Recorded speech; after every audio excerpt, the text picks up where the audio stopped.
አረጋውያን ይበዙበታል በተባለው የህጻጽ ተፈናቃዮች መጠለያ የተከሰተው ምንድነው?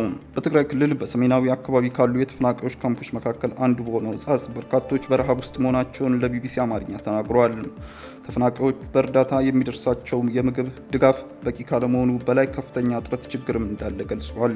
በምዕራብ ትግራይ በመቶ ሺዎች የሚቆጠሩ ተፈናቃዮች በሰብአዊ እርዳታ አቅርቦት እጥረት ምክንያት በረሃብና በበሽታ መጠቃት አደጋ እንደተጋረጠባቸው ተናግረዋል። ከ10 ሺህ በላይ ተፈናቃዮች በሚኖሩበት የህጻጽ መጠለያ ውስጥ በርካታ አዛውንቶች፣ ነፍሰ ጡር እናቶችና ህጻናት በምግብና በሕክምና እጦት እየተሰቃዩ መሆኑን ነዋሪዎች ለቢቢሲ ትግርኛ ተናግረዋል። የህጻጽ ተፈናቃዮች መካከል አስተባባሪ ቄስ አብርሃ አርአያ እንዳሉት ቢያንስ 300 ሰዎች ባለፉት 6 ወራት የእርዳታ እህል አላገኙም። በመጠለያ ጣቢያው ውስጥ የሚገኙ አንድ እናት ለቢቢሲ ትግርኛ ስለ ሁኔታው ሲያስረዱ አረጋውያን አሉ፣ ጉድ ነው የምናየው። አንዳንዱ ለነፍሴ ያለ የሚያመጣልኝ እንጀራም ደርቆ እርሱም አይበላም፣ በውሃ ነክረው ፈትፍተው ለመብላት እየሞከሩ ነው ብለዋል። በትግራይ ጦርነት ሲቀሰቀስ ቤተሰቦቻቸው ተበታትነው ወደ ሱዳን መሰደዳቸውን የሚናገሩት እኚህ እናት አሁን ብቻቸውን መቅረታቸውን ይናገራሉ። እዚህ ሰው ሁሉ በረሃብ አንጀቱ ተጣብቋል ያሉት ተፈናቃይዋ ዋናው ችግር ምግብ የሚባል ነገር የለም፣ የሚሰጡንም እህል የሚሆን አይደለም። ባለፉት 6 ወራት የሰጡን እህል የሚባል አይደለም ሲሉ የሚሰጣቸው የእርዳታ እህል ጥራት ችግር እንዳለበት ያስረዳሉ። ያቺንም የምትሰጠውን የማያገኝ አለ። ማሽላ ራሱ የተበላሸ ነው፣ ብዙ ቆሻሻ አለው፣ ታጥቦ ራሱ እህል መሆን አይችልም። ይቺ የተበላሸች እህል ስንት ነፍሰ ጡር፣ ስንት አረጋውያን፣ ስንት አራስ እንዳላገኛት ማሰብ አይቻልም ሲሉ ያለውን ችግር አስረድቷል። እስከዛሬ በህይወት መቆየታችን ራሱ ተመስገን ነው የሚባለው፣ ካሁን በኋላ ደግሞ ምን እንደምንሆን አናውቅም ብለዋል።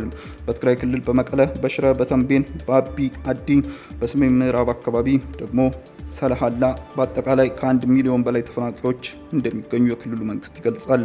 በህጻጽ መጠለያ ውስጥ የተፈናቃዮች አስተባባሪ የሆኑት ቄስ አብርሃ ራያ በበኩላቸው በካምፕ ውስጥ ዘግይተው የመጡ አረጋውያን መኖራቸውን ገልጸው እነርሱ አሁን ለችግር መጋለጣቸውን ያስረዳሉ። እነዚህ በእድሜ የገፉ ተፈናቃዮች እህል ውሃ ቢያገኙም ጧሪ ስለሌላቸው ከጤና ሁኔታ አንጻር ያለባቸውን ችግር የበረታ ነው ማለታቸውን ለቢቢሲ ትግርኛ ዘግበዋል። የረሃብ ችግሩ በተለያዩ አካባቢዎች ቢከሰትም የህጻጽ አካባቢ የተለያየ የሚያደርገው አረጋውያን በሚገኙበት ካምፕ ስለሆነ ነው ሲሉም አስተባባሪዋ ተናግረዋል። የካምፑ አስተባባሪ ብዙዎች ታመው እንዳሉ ገልጸው በቅርብ ጊዜ ውስጥም 5 ሰዎች ህይወታቸውን ማጣታቸውን ተናግረዋል። በአጠቃላይ ከ2014 ወዲህ 330 ሰዎች ቀብረናል ያሉት አስተባባሪዋ ሰዎቹ የሞቱበት በረሃብ ምክንያት መሆኑንም አስረድተዋል። በአሁኑ ወቅት ከህጻጽ ካምፕ ወደ 14000 ሰዎች እርዳታ የሚያገኙ ቢሆንም ባለፉት ወራት 300 የሚሆኑ ምንም አይነት እርዳታ አለማግኘታቸውን አስተባባሪዋ ጨምሮ ተናግረዋል። የሚሰጣቸው እህል ማሽላ መሆኑን የሚናገሩት አስተባባሪው ማሽላው እየተበላሸ እንደሆነና ሌላ ተጨማሪ ገቢ ምግብ እንደማያገኙ፣ ሕክምናም ሆነ ንጹህ የመጠጥ ውሃ ችግር እንዳለባቸው ገልጿል። ለ6 ወራት እህል የማያገኝ ሰው አለ። የሚያገኘውም 1 ወይም 2 ኪሎ ነው። የሚመጣውም እህል ጥራት የሌለው ነው። አይጥም የማትበላው እህል ነው የሚደርሰን። ድረሱልን ብለን ጥሪ አድርገን የሚረዳን አላገኘንም ብለዋል። የዞኑ ዋና አስተባባሪ አቶ ግደው አዘናው ይህንን የተፈናቃዮችን የረሃብ ችግር በተለያዩ የተፈናቃዮች ካምፕ እየታየ መሆኑን ተናግሯል። ችግሩ እንዲበረታ ያደረገው ተፈናቃዮች ለ5 ተከታታይ ክረምት በዚህ መጠለያ ጣቢያ ውስጥ ማሳለፋቸው መሆኑን የጠቀሱት አስተዳዳሪው በቂ እርዳታም እንደማያገኙ ገልጿል።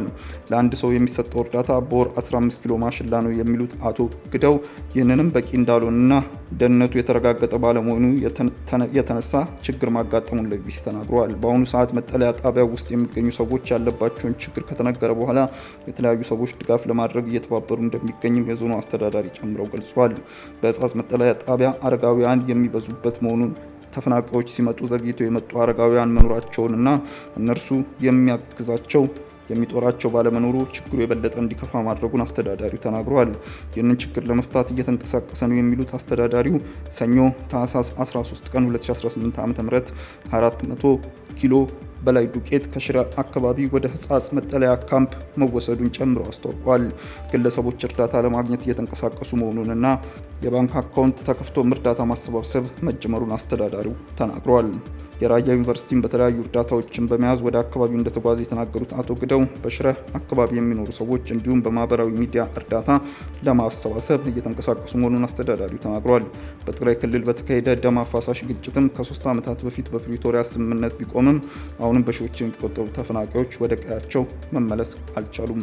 ሕጻጽ የተፈናቃዮች ካምፕ ቀደም ሲል የኤርትራ ስደተኞች ማቆያ ስፍራ የነበረ ቢሆንም በትግራይ ከተካሄደ በኋላ ግን የተለያዩ አካባቢዎች የተፈናቀሉ ሰዎች መጠለያ ሆኗል። ውድ ተመልካቾቻችን በዕለታዊው የዛሬ ውሎ ፕሮግራማችን ይዘንላችሁ የቀረብናቸው ዋና ዋና መረጃዎች እነዚህ ነበሩ። ከፕሮግራሙ ጋር አብሬያችሁ ቆይታ ያደረኩት እኔ አብዲስ አደፋር ነበርኩ። ከሌሎች የኬሎ ሚዲያ ፕሮግራሞች ጋር መልካም ቆይታም